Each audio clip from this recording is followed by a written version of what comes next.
सलाम दोस्तों, मेरा नाम है doctor Muqaddar ka Sikandar. Welcome to my channel. दोस्तों, फ्रेंच रेवोल्यूशन पे वीडियो को लाइक करने का बहुत बहुत शुक्रिया।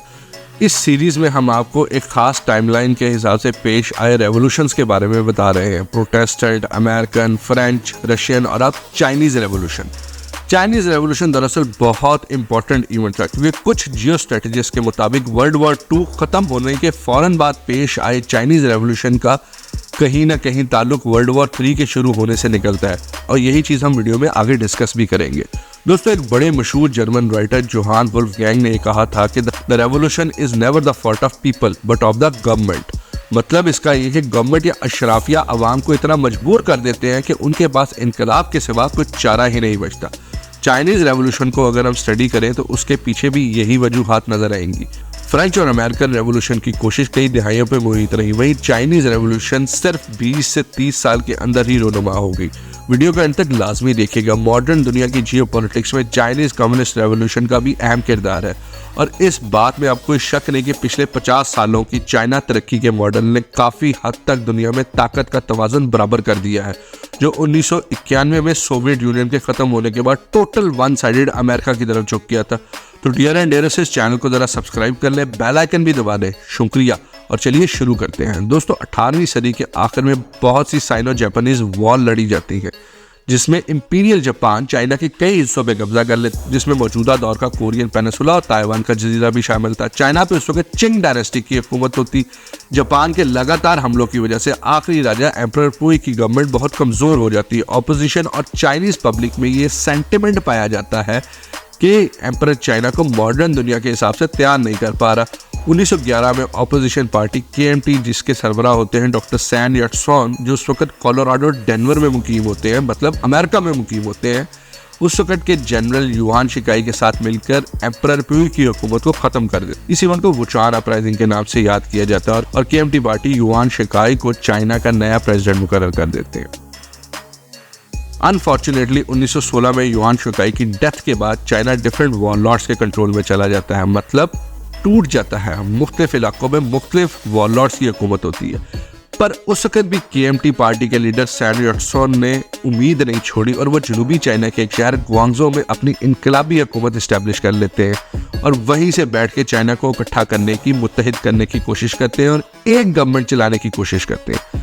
पर बदकिस्मती से 1925 में उनकी भी कैंसर की वजह से डेथ हो जाती है। ये KMT पार्टी के लिए एक बहुत बड़ा धचका साबित हो। फिर KMT पार्टी एक military general Chiang Kai Shek को अपना नया सरबराह मुकर्रर कर देते हैं। इस दौरान चाइना में एक नया फिनोमेना जन्म लेता है, क्योंकि हमसाये में उस वक्त सोशलिस्ट इनकलाब, कम्युनिस्ट इनकलाब बर्पा हो चुका था। तो चाइना में भी एक नई पार्टी मंजर आम पे आती है, जिसे कम्युनिस्ट पार्टी ऑफ चाइना का नाम दिया जाता है। 1925 में डॉक्टर सैन याटसन की डेथ के बाद दोनों पार्टीज में कशमकश शुरू हो जाती है, और मामला सिविल वॉर तक चले जाते हैं। इस दौरान KMT पार्टी के लीडर चाइना को मुत्तहिद करने की कोशिश तो करते हैं, पर वो कामयाब नहीं होते। इस पूरे सिनेरियो में एक बात याद रखिए, बीजिंग जो सदियों से चाइना का कैपिटल चलता आ रहा था, पर किसी ने कब्जा नहीं किया। डॉक्टर सैन याटसन ने भी जो अपनी हुकूमत इस्टेब्लिश की, वो नैनजिंग नामी शहर पे की थी। बीजिंग अभी भी वॉरलॉर्ड्स के कंट्रोल में था। पर चाइनीज सिविल वॉर के दौरान इंपीरियल जापान एक दफ़ा फिर चाइनीज इलाकों को अपने कब्जे में लेना शुरू कर देते हैं, और फिर बीजिंग समेत शुमाल मशरकी चाइना जापान के कब्जे में चला जाता है। 1937 में चाइनीज आर्मी जापान के खिलाफ एक भरपूर जंग का ऐलान करते हैं, जिसे सेकेंड साइनो जापानीज वॉर भी कहा जाता है।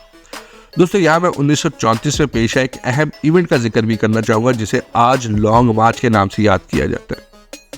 जी हाँ, हमारे यहाँ ये टर्म अक्सर बोली जाती है और काफ़ी पॉपुलर भी है, जो बेसिकली चाइनीज़ कम्युनिस्ट पार्टी की तरफ से शुरू किया गया एक एहतजाजी मार्च था, जो चाइना के जनूब मशरकी सूबे जियांग्शी से शुरू होकर शुमाल मगरबी सूबे शांसी तक किया गया था। तकरीबन 6000 किलोमीटर लंबा ये मार्च 1.5 लाख लोगों ने पैदल शुरू किया, जो कि अक्टूबर 1934 में शुरू हुआ और अक्टूबर 1935 में ख़त्म हुआ।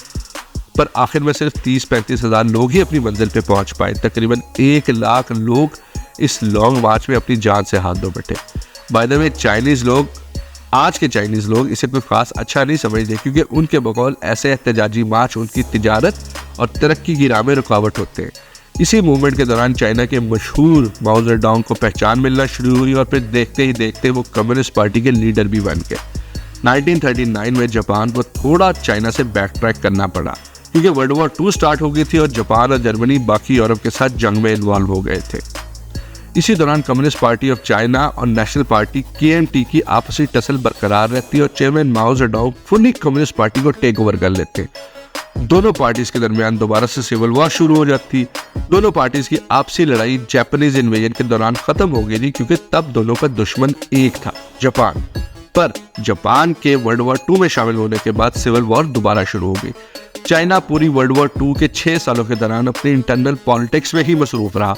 वर्ल्ड वॉर 2 के खात्मे के बाद सोवियत यूनियन भी एक सुपर पावर के रूप में दुनिया पर नमूदार हुआ और इसी वजह से कम्युनिस्ट पार्टी ऑफ चाइना को मजीद सपोर्ट मिलना शुरू हुई। बाय 1949 कम्युनिस्ट पार्टी इस काबिल हो गई कि उन्होंने नेशनल पार्टी को साइडलाइन कर दिया। नेशनल पार्टी KMT चाइना के साथ फॉर्मोसा नामी एक जजीरे तक महदूद हो गई, जिसे आज के दौर में ताइवान के नाम से जाना जाता है। और वो स्टिल अभी तक यही क्लेम करते हैं कि असल चाइना वही है और असली रिप्रेजेंटेशन उन्हीं के पास है। और यही दोस्तों बोन ऑफ कंटेंशन है वर्ल्ड वॉर 3 शुरू होने की, क्योंकि चाइना अब फुल तैयारी के अंदर है, मॉडर्न चाइना फुल तैयारी के अंदर है कि वो ताइवान को अपने अंदर जम कर सके, जैसे उसने हांगकांग को अपने साथ जम किया और जैसे उसने मकाओ को अपने साथ जम किया। इस चीनी इनकलाब में चीन के समाजी, सियासी और माशी ढांचे में एक बहुत बड़ा चेंज मुतारिफ करवाया। हैरानगी की बात यह है कि चाइना ने बगैर जमहूरियत के अपने मुल्क को तरक्की की राह पे गामजन करवा दिया, जो मगरबी ममालिक के लिए अभी तक काबिल कबूल नहीं है। चीनी इनकलाब को उस तरह ग्लोरीफाई भी नहीं किया जाता जैसे अमेरिकन या फ्रेंच इनकलाब को किया जाता है। इसकी मेन वजह यही थी कि इसका अंजाम जमहूरियत नहीं बल्कि एक कम्युनिस्ट रजीम की सूरत में निकला, जिसका खैर चाइनीज अवाम को भी इतना फायदा तो नहीं। जैसा कि मैं आपको अपनी चाइना एक सुपर पावर वाली वीडियो में बता चुका हूँ कि कैसे भूख, गुर्बत और इफलास ने चाइना को 70 की दहाई में अपना निज़ाम तब्दील करने पे मजबूर कर दिया था। ये वीडियो भी लाजमी देखिएगा, एंड पे आपकी स्क्रीन पे नमूदार हो जाएगी।